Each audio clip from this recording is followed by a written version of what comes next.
like to start off by thanking Peter for that charming description of me.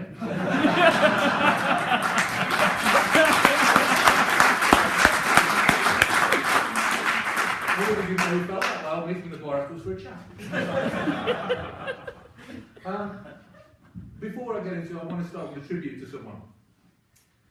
And you may be surprised, because normally, this is the third time I've spoken to YO Conference, and actually, in the past, it may have been slightly controversial. But I'm sure this time, well, let's wait and see. But I want to start off with a tribute to someone. Without Nigel Farage, none of us would be in the positions we're in. It's crucial that whilst we get excited about the future, and we all are, that we recognise the work that went in over more than 20 years by this man. Yes, he wasn't a one-man band, and yes, he got frustrating for us sometimes when he was called that. But let's be honest, without Nigel's charisma, energy, enthusiasm, passion, wit, humour, sometimes tough taskmaster that he is, without him, we wouldn't be in the position we're in now. So I'd like to start any comments that I make today by saying one thing: thank you, Nigel.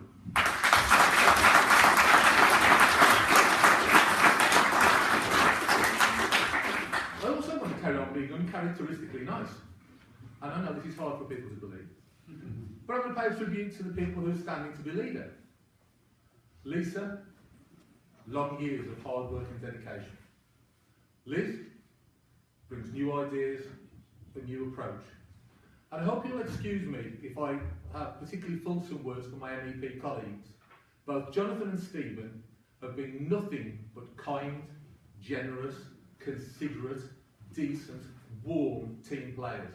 And their kindness and their help during these last 2 years has been a big part of what's helped to get UKIP to where it is today. So I want to again pay a fulsome tribute to those people, and if the others don't mind, particularly my MEP colleagues, who without whom we wouldn't have achieved the great things we have. So thank you guys.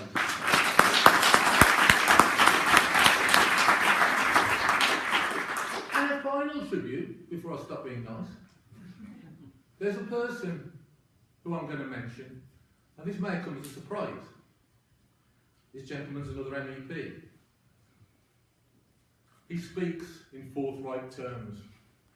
He's perhaps even more bold and forthright on subjects than me, and I take that personally. This man has spoken on defence for the party, still does. He's a strong advocate of UKIP.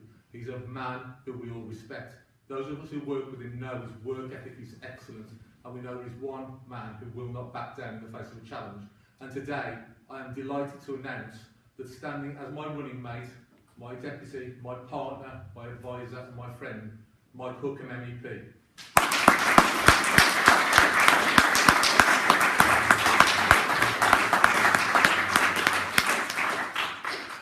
Now, during that referendum campaign, all of us worked hard. All of us put everything in, and what a fantastic thing to have been part of. We battled it out. We went everywhere. I was on an open-top bus with Nigel going around London, getting some mixed responses, it's fair to say, at the start. But we went there. Then Nigel came to Birmingham, a place where in the past UKIP has struggled. He was mocked. The response he got was a superstar response. And when we went around Birmingham Market, people were coming at us from all angles, and they were delighted to see us because they knew that we were there to battle for their freedom, there to talk common sense, and there to dispel the lies that have been propagated by the other side. We went to Dudley, my hometown where I'm a councillor, and I'll never forget the proud moments where we were on that open-top bus, and as we came round the corner to Dudley Market, and I was side by side with Nigel, we looked down, and there were 200 people of Dudley cheering, waving UKIP banners, cheering us on. And I hope you won't mind me saying, but both Nigel and I had a little tear in the eye. Because it's moments like that that make me think, yeah, this is all worthwhile. And then, that referendum night, when the first results started coming through, and I was getting some pretty distressing news from London, but I was also getting some remarkable news coming through from the Midlands and the North. And as it turned round, the emotions that flowed through that night, I will never forget, and I'm sure none of us will. Because that night, the British people achieved the greatest victory for freedom in Europe since 1945, and thank God that we are the shining beacon of freedom in Europe once again.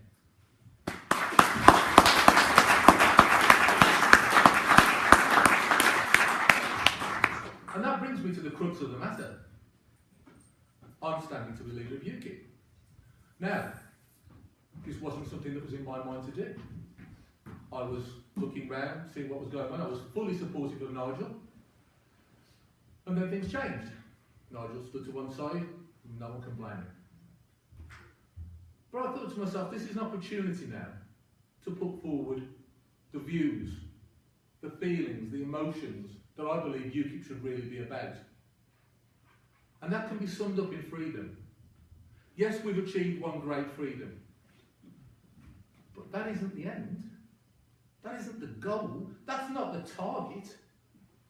That allows us to move forward. That allows us to make the changes that we actually need to make. We're only just beginning on our journey. This is why young independence is so important. Yes, the work that's gone in over decades to get us here is fantastic, and I will thank to my dying day the people who put that work in. But now the real battle starts for freedom. Now the change starts. Now the opportunity is here. And it's your opportunity, and it's our opportunity. Together, we can strive forward for new freedom, for great change, for radical change in our country. Let's not be afraid, let's be bold. The time to be bold is here, the time for change is here. I want the British people to be free, free to aspire to better, free to aspire to health, free to know that their NHS is not going to be sold out from underneath them in backdoor privatisation through PFI schemes by parties that then go to elections and claim they are the guardians of the NHS.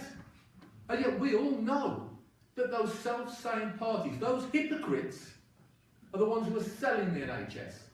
They're the ones who are making fools of the public by claiming something and doing the other. They're the ones that when you are charged to park at a car park, are allowing that money to go right into the pocket of shareholders in a private monopoly. These people are a disgrace, and one of the first things we must do is campaign to have hospital car parking made free in England as it is in Scotland and Wales.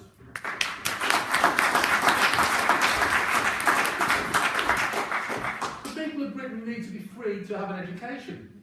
They need to know that they can get the best education, that they can move forward without being held back by the glass ceiling of class. One of the great things that Nigel did when I joined this party, I'd been held back. I'd been a Conservative Party member, shame on me. And I'd seen what a class barrier is in a political party. I understood what it was to be held back. That man created an environment in this party where if you graft, you work hard, you're going to get somewhere. I joined as someone who worked out on the street, putting leaflets through doors, campaigning. A few years later, was on the MEP list, and now I stand here today challenging for the leadership of this great party. What better example of a meritocracy can you ask for than the party that Nigel and all of you built?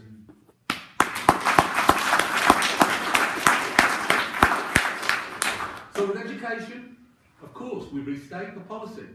Grammar schools. We had a good example earlier with Peter talking about the social mobility that comes from a grammar school. Great. Let's make sure that people have got opportunities, but let's look at revising the whole thing. I don't mean changing the exams every 5 minutes so no one knows what they mean, but let's look at giving a real opportunity to kids from every background. And let's do some serious work on this. But not just that. Freedom to have public services that come in at the right price, but also to be able to keep some more of your own money in your pocket. We must revise, reform the tax system. We must look at it. Today, I want to say to you, we must abolish VAT. This is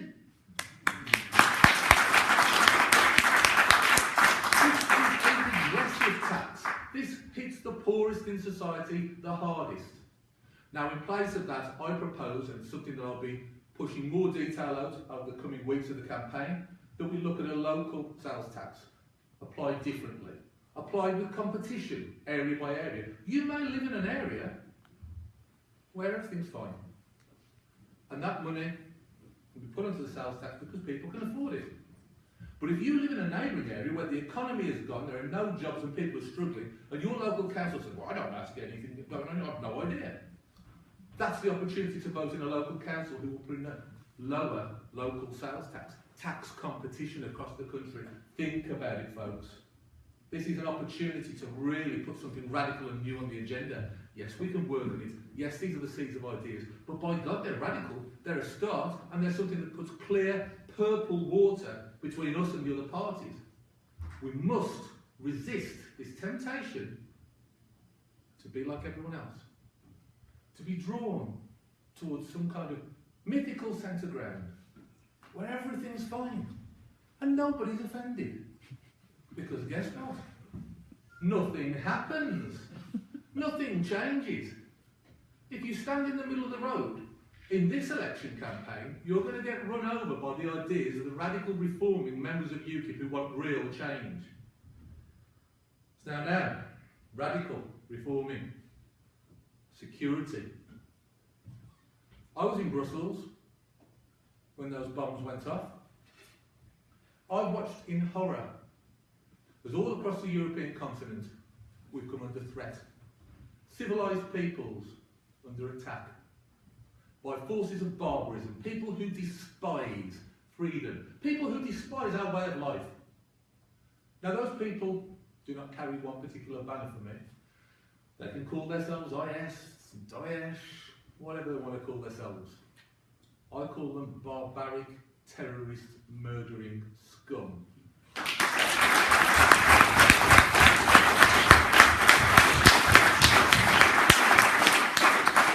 There will be no more defence cuts under UKIP. We will have strong borders and our security will come first. The freedom to be free of fear, of murder and being butchered by barbarians comes first. And I say to you now, it's time to tackle radical Islam. It's time that we looked at this and not said demonise Islam as a whole, because of course not. Of course not. And I believe that we all have a freedom to worship whom we wish. I actually have no problem with that. I want us all to have a place to worship. I believe that that's one of the basic freedoms of life. Freedom to worship. If you look at the example of the Soviet Union, the biggest demon against freedom that's ever been created, they tried to stop religion. I don't think we should do that. But where there is radicalisation, where there are people who preach that they must win victory in cultural wars by hate, terror and murder, we must not be stopped by political correctness by tackling it at its root. And the time has come to do so. So I am proposing today that we review our policy on one particular item, the burqa. I believe that the burqa in places which are in public, schools, banks, hospitals or anywhere else where there is a potential danger, I believe we should now look at a ban and make sure that just like anyone else who wears something to cover their face, nobody is allowed to go into a public place where there could be a risk of security and damage the security of that place. I suggest we now look at reintroducing the idea of a ban on the burqa.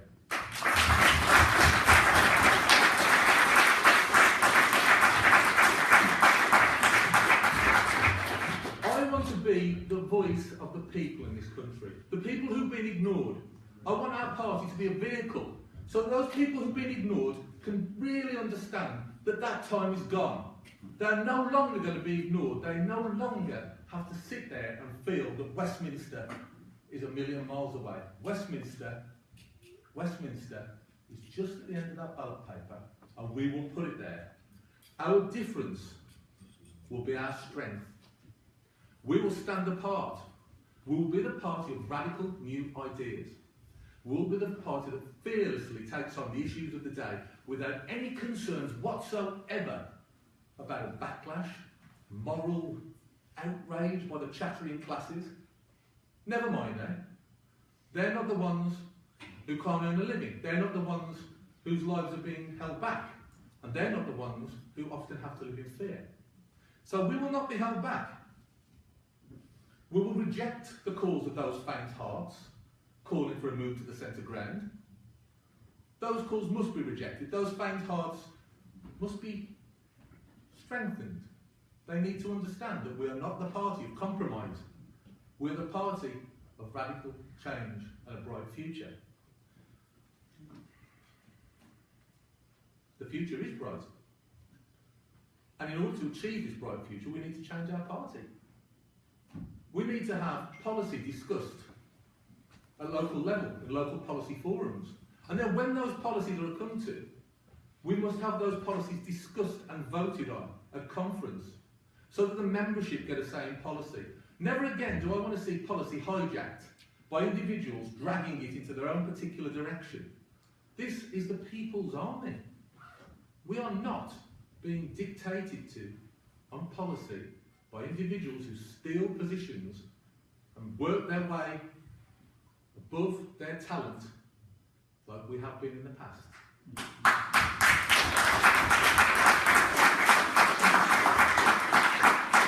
The next general election sees the People's Army march on Westminster. Together, we can take this message out.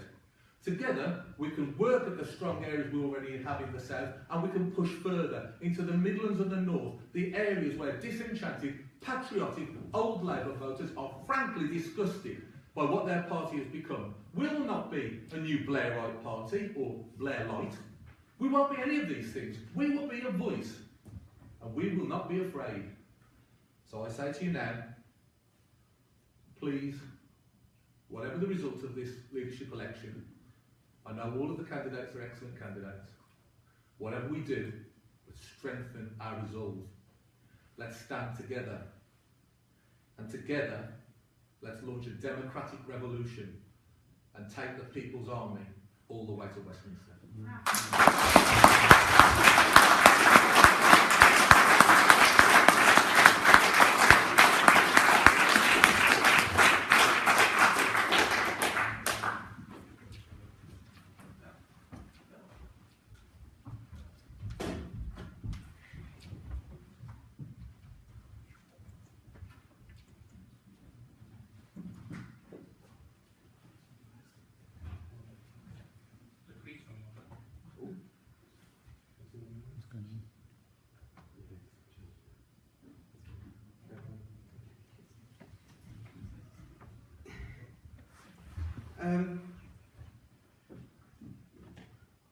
We've heard a lot of speaking about freedom today at this conference, and we often talk about it. But being politicos or those interested in politics, we often do a lot of speaking and not doing. My next guest is I count as a good friend of mine, and again comrade. Who, rather than speaking about it, has actually been on the front line in terms of free speech and freedom. And I'll let her say a little bit more about the organisation Passion for Freedom. May I introduce Marianne Fox.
These images are quite important because the Passion for Freedom is the art festival, and I think the image will speak more than 1,000 words, so it's quite important to see a couple of the artworks.